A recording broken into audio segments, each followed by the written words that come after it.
اعوذ باللہ من الشیطان الرجیم، بسم اللہ الرحمن الرحیم۔ نولی فیکٹری کے معزز دوستو، السلام علیکم۔ ناظرین اکرام، افسوس ہوتا ہے یہ بات کہتے ہوئے کہ دنیا میں فرقہ واریت کی آگ اس حد تک پھیل چکی ہے جس کی وجہ سے ایسے مناظر دیکھنے کو ملتے ہیں کہ مسلمان تل ملا اٹھتا ہے۔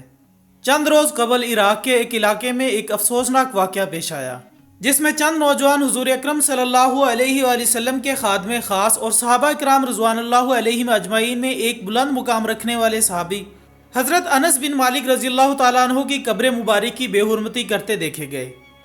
بے حرمتی کرنے والے یہ افراد کون تھے؟ کیا ان کے خلاف کوئی کارروائی کی جا سکتی ہے؟ آج کی اس ویڈیو میں انہی سوالات کے جوابات آپ کے سامنے رکھنے کی کوشش کی جائے گی۔ اس کے ساتھ ساتھ ہم آپ کو اللہ کے جلیل القدر صحابی حضرت انس بن مالک رضی اللہ تعالیٰ عنہ کی زندگی کے اہم پہلوؤں سے شناسائی دینے کی کوشش بھی کریں گے۔ تو آئیے ناظرین، آج کے اس سنجیدہ موضوع کا آغاز کرتے ہیں۔ معزز دوستو، چند روز قبل سوشل میڈیا پر ایک ویڈیو وائرل ہوئی جس میں چند عراقی نوجوان حضرت انس بن مالک رضی اللہ تعالیٰ عنہ کی قبر مبارک پر جوتیوں سمیت چڑھ گئے۔ قبر کی بے حرمتی کرنے کے ساتھ ساتھ ان بدبختوں نے نازیبا جملے بھی کسے۔ بے حرمتی کی ویڈیو بھی بنائی گئی اور اسے سوشل میڈیا پر پھیلا دیا گیا۔ اس ویڈیو کا سوشل میڈیا پر آنا تھا کہ تمام مسلمان شدید غم و غصے میں مبتلا ہو گئے، کیونکہ حضور اکرم صلی اللہ علیہ وآلہ وسلم کے کسی صحابی کو تکلیف دینا گویا آپ صلی اللہ علیہ وآلہ وسلم کو ایذا پہنچانے کے مترادف ہے۔ اس حوالے سے قرآن مجید فرقان حمید میں ارشاد ہوتا ہے کہ جو لوگ اللہ اور اس کے رسول کو اذیت دیتے ہیں ان پر دنیا و آخرت میں لعنت کے سوا کچھ نہیں۔ یہی وجہ ہے کہ اس ویڈیو کے منظر عام پر آنے کے بعد مسلمانوں نے اپنے اپنے جذبات کا اظہار کرنا شروع کر دیا ہے۔ اللہ کے جلیل القدر صحابی کی حالات زندگی پر نظر دوڑائیں تو ہمیں ان کی زندگی کے کئی روشن پہلو نظر آتے ہیں۔ ناظرین اکرامی، رحمت دو عالم صلی اللہ علیہ وآلہ وسلم نے مکہ سے ہجرت کے بعد یثرب میں جب قیام فرمایا تو کھجور کے باغات سے گرے ہوئے اس قدیم شہر پر بہار تازہ آ گئی۔ وہ یثرب سے مدینۃ النبی بن گیا اور اس کی گلی گلی انوار نبوت سے جگمگانے لگی، اور اس شہر کا گوشہ گوشہ شمیم رسالت کی خوشبو میں مہکنے لگا۔ اسی زمانے کا ذکر ہے کہ ایک دن مدینہ منورہ کی ایک باوقار خاتون بارگاہ رسالت میں حاضر ہوئی۔ ان کے ساتھ 9-10 برس کا ایک خوش شکل بچہ بھی تھا جس کی پیشانی نور سعادت سے درخشاں تھی۔ خاتون نے بڑے ادب سے نبی اکرم صلی اللہ علیہ وآلہ وسلم کو سلام کیا اور پھر اس بچے کا ہاتھ پکڑ کر یوں عرض پیرا ہوئی، یا رسول اللہ، میرے ماں باپ آپ پر قربان، یہ میرا لخت جگر ہے، اس کو آپ کی نظر کرتی ہوں، اسے اپنی غلامی میں لے لیجئے، یہ آپ کی خدمت کیا کرے گا۔ چنانچہ رحمت عالم صلی اللہ علیہ وآلہ وسلم نے خاتون کے جذبہ اخلاص کی تحسین فرمائی، بچے کے سر پر دست شفقت رکھا، اس کے لیے دعائے خیر و برکت مانگی اور پھر ان خاتون کی خواہش کے مطابق اس بچے کو اپنے دامن رحمت میں وابستہ کر لیا۔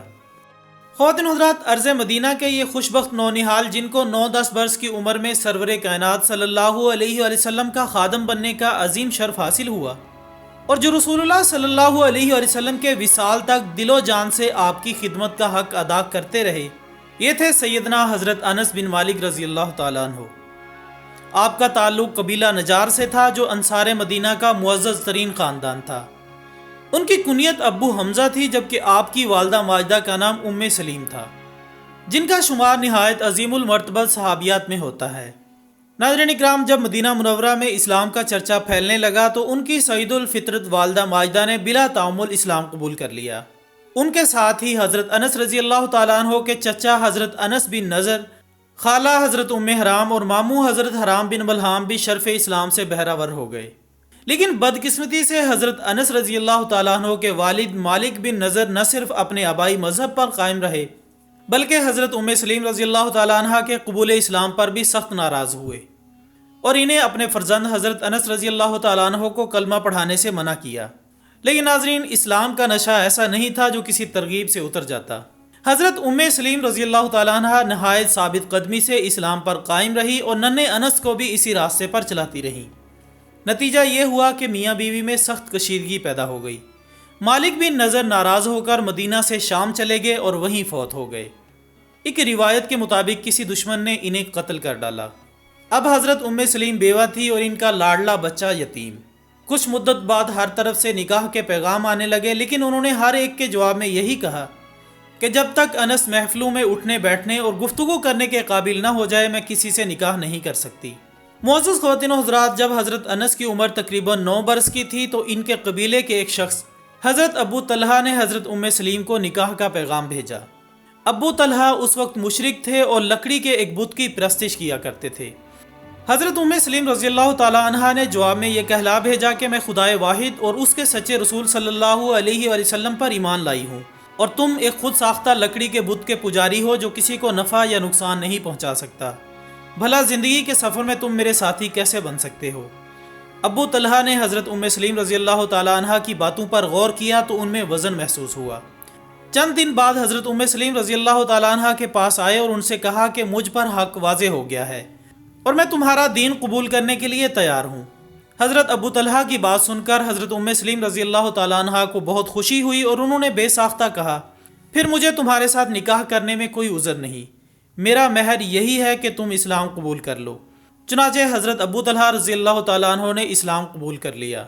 اللہ کے جلیل القدر صحابی ثابت بن قیس انصاری رضی اللہ تعالیٰ عنہ کہا کرتے تھے کہ میں نے کسی عورت کا مہر ام سلیم کے مہر سے افضل نہیں سنا۔ ابو طلحہ سے نکاح کے بعد حضرت ام سلیم حضرت انس رضی اللہ تعالیٰ عنہ کو انہی کے گھر لے گئیں اور حضرت انس وہیں پرورش پانے لگے۔ معزز دوستو، تاریخ کے مطابق حضرت انس نے اپنے آقا و مولا صلی اللہ علیہ وسلم کی مرضی مبارک کے مطابق اپنے اوقات کو اس طرح ترتیب دیا کہ فجر سے پہلے بارگاہ رسالت مآب صلی اللہ علیہ وسلم میں حاضر ہو جاتے تھے اور دوپہر کو تھوڑی دیر کے لیے اپنے گھر واپس آتے تھے۔ اس کے بعد پچھلے پہر دوبارہ خدمت نبوی میں حاضر ہو جاتے اور عصر تک وہیں رہتے، نماز عصر ادا کر کے گھر واپس آ جاتے، جبکہ بعض اوقات رات گئے تک نبی اکرم صلی اللہ علیہ وسلم کی خدمت میں حاضر رہتے۔ ناظرین گرامی، صحیح بخاری میں ان سے روایت ہے کہ میں نے 10 برس اپنے آقا و مولا صلی اللہ علیہ وسلم کی خدمت میں گزارے، لیکن آپ صلی اللہ علیہ وسلم نہ کبھی مجھ پر ناراض ہوئے اور نہ کبھی مجھے ڈانٹ ڈپٹ کی، یہاں تک کہ کبھی یہ بھی نہ فرمایا کہ فلاں کام کیوں کیا اور فلاں کام کیوں نہیں کیا، بلکہ شیب الایمان میں ان کے یہ الفاظ بھی نقل کیے گئے ہیں کہ اگر کبھی میرے ہاتھ سے کوئی نقصان بھی ہو گیا تو مجھے آپ صلی اللہ علیہ وسلم نے اس پر کبھی ملامت نہیں فرمائی۔ اگر گھر والوں میں سے کبھی کسی نے کچھ کہا تو آپ صلی اللہ علیہ وسلم نے فرما دیا، رہنے دو، کچھ نہ کہو، اگر مقدر میں نقصان نہ ہونا ہوتا تو نہ ہوتا۔ ناظرین اکرام، حضرت انس رضی اللہ تعالیٰ عنہ کو اکثر یہ سعادت نصیب ہوتی تھی کہ نماز فجر سے پہلے آپ صلی اللہ علیہ وسلم کے لیے سامان وضو مہیا کرتے تھے۔ اگر حضرت ام سلیم کو نبی اکرم صلی اللہ علیہ وسلم کی خدمت میں کوئی چیز پیش کرنا ہوتی تو وہ بسا اوقات حضرت انس ہی کے ہاتھ بھیجا کرتی تھیں۔ ایک مرتبہ حضرت ابو طلحہ گھر آئے اور حضرت ام سلیم رضی اللہ تعالیٰ عنہ سے کہا کہ رسول اللہ صلی اللہ علیہ وسلم کی خدمت میں کچھ کھانا بھیج دو۔ انہوں نے چند روٹیاں حضرت انس کو دیں اور کہا کہ اسی وقت جا کر رسول اللہ صلی اللہ علیہ وسلم کی خدمت میں پیش کرو۔ جب حضرت انس رضی اللہ تعالیٰ عنہ مسجد نبوی میں پہنچے تو وہاں رسول اللہ صلی اللہ علیہ وسلم کے گرد بہت سے صحابہ کا مجمع تھا۔ آپ نے حضرت انس سے پوچھا، ابو طلحہ نے تمہیں بھیجا ہے؟ انہوں نے عرض کیا، ہاں یا رسول اللہ۔ پھر پوچھا، کھانے کے لیے؟ انہوں نے کہا، جی ہاں۔ آپ صلی اللہ علیہ وسلم صحابہ کو لے کر اٹھ کھڑے ہوئے اور حضرت انس کے گھر تشریف لے گئے۔ حضرت ابو طلحہ کو فکر ہوئی کہ اتنے آدمیوں کے لیے کھانا کافی نہ ہوگا۔ حضرت ام سلیم سے کہا کہ ان اصحاب کے لیے کھانے کا انتظام کیسے ہوگا؟ انہوں نے اطمینان سے کہا کہ یہ بات اللہ اور اس کا رسول بہتر جانتا ہے۔ پھر جو تھوڑا بہت کھانا موجود تھا انہوں نے رسول اللہ صلی اللہ علیہ وسلم اور آپ کے صحابہ کرام کے سامنے رکھ دیا۔ دوستو، اللہ تعالیٰ نے اس میں اتنی برکت دی کہ سب نے سیر ہو کر کھا لیا۔ ناظرین، ایک دفعہ نبی اکرم صلی اللہ علیہ وسلم ام سلیم کے گھر تشریف لے گئے تو انہوں نے درخواست کی، یا رسول اللہ، میرے بچے انس کے لیے دعا فرما دیں۔ آپ دیر تک دعا فرماتے رہے اور آخر میں فرمایا، اے اللہ، تو اس کے مال اور اولاد میں کثرت بخش دے اور اسے جنت میں داخل کر دے۔ اس دعا کا یہ اثر ہوا کہ حضرت انس رضی اللہ تعالیٰ عنہ مال و دولت میں انصار سے بڑھ گئے، اور اولاد کی کثرت یہ تھی کہ وفات کے وقت ان کے بیٹے بیٹیوں اور پوتے پوتیوں کی تعداد 100 سے اوپر تھی۔ ناظرین، خلافت راشدہ کے دور میں بھی انہیں نمایاں مقام دیا گیا۔ چنانچہ خلیفہ اول حضرت ابو بکر صدیق رضی اللہ تعالیٰ عنہ نے سیدنا انس کو بحرین میں صدقات کا افسر بنا کر بھیجا۔ خلیفہ دوم امیر المومنین سیدنا عمر فاروق رضی اللہ تعالیٰ عنہ نے اپنے عہد خلافت میں انہیں تعلیم فقہ کے لیے ایک جماعت کے ساتھ بصرہ روانہ کیا۔ اس جماعت میں تقریباً 10 اشخاص شامل تھے۔ سیدنا انس رضی اللہ تعالیٰ عنہ نے مستقل بصرہ میں سکونت اختیار کی اور زندگی کا بقیہ حصہ یہیں بسر کیا۔ حضور صلی اللہ علیہ وسلم کی خدمت میں رہنے کی وجہ سے آپ سے بہت سی احادیث مروی ہیں۔ امام احمد بن حنبل رحمۃ اللہ علیہ نے اپنی مسند میں زیادہ تر انہی کی احادیث روایت کی ہیں۔ سیدنا انس رضی اللہ تعالیٰ عنہ سے 2286 احادیث منقول ہیں جو مختلف کتب احادیث میں موجود ہیں۔ دوستو، سیدنا انس بن مالک نے 100 برس سے زیادہ عمر پائی، جبکہ بصرہ کے قریب ہی ایک مقام پر سن 93 میں آپ کا انتقال ہوا، جبکہ آپ رضی اللہ تعالیٰ عنہ کی قبر مبارک عراق کے شہر بصرہ میں موجود ہے۔ دوستو، اللہ کے اس جلیل القدر صحابی کی قبر کی بے حرمتی کے بعد مسلمانوں نے عراقی حکومت سے مطالبہ کرنا شروع کر دیا ہے کہ ان بدبخت نوجوانوں کو فوری طور پر گرفتار کر کے کیفر کردار تک پہنچایا جائے۔ اس سلسلے میں حکومت پاکستان کو بھی ایکشن لینا ہوگا اور عراقی سفیر کو طلب کر کے احتجاج ریکارڈ کروا کر ویڈیو میں دیکھے جانے والے نوجوانوں کو سزا دلوانی چاہیے، کیونکہ اسلام نے ہمیشہ قبروں کی حرمت اور تقدس کا درس دیا ہے۔ لہٰذا اس افسوسناک واقعے پر نولی فیکٹری کا یہ پلیٹ فارم مسلمانوں کی جانب سے بھرپور احتجاج کرتا ہے اور پاکستانی حکومت سے اپیل کرتا ہے کہ وہ اس واقعے کا نوٹس لیتے ہوئے جامع کارروائی کرے تاکہ مستقبل میں ایسے واقعات رونما نہ ہوں۔ اللہ تعالی ہمیں رسول اللہ صلی اللہ علیہ وآلہ وسلم کی تعلیمات اور ان کے صحابہ کرام رضوان اللہ علیہم اجمعین کے نقش قدم پر چلنے کی توفیق عطا فرمائے، آمین ثم آمین۔ اسی خوبصورت دعا کے ساتھ ہماری آج کی اس ویڈیو کا اختتام ہوتا ہے۔ ہمیں امید ہے کہ آپ کو یہ ویڈیو پسند آئی ہوگی۔ اس ویڈیو کو زیادہ سے زیادہ لائک کریں اور سوشل میڈیا پر شیئر کرنے میں ہمارا ساتھ دیں۔ ہماری اگلی ویڈیو آنے تک اپنا دوستوں، رشتہ داروں اور گردنواہ کے تمام لوگوں کا بہت خیال رکھیے گا۔ اللہ حافظ۔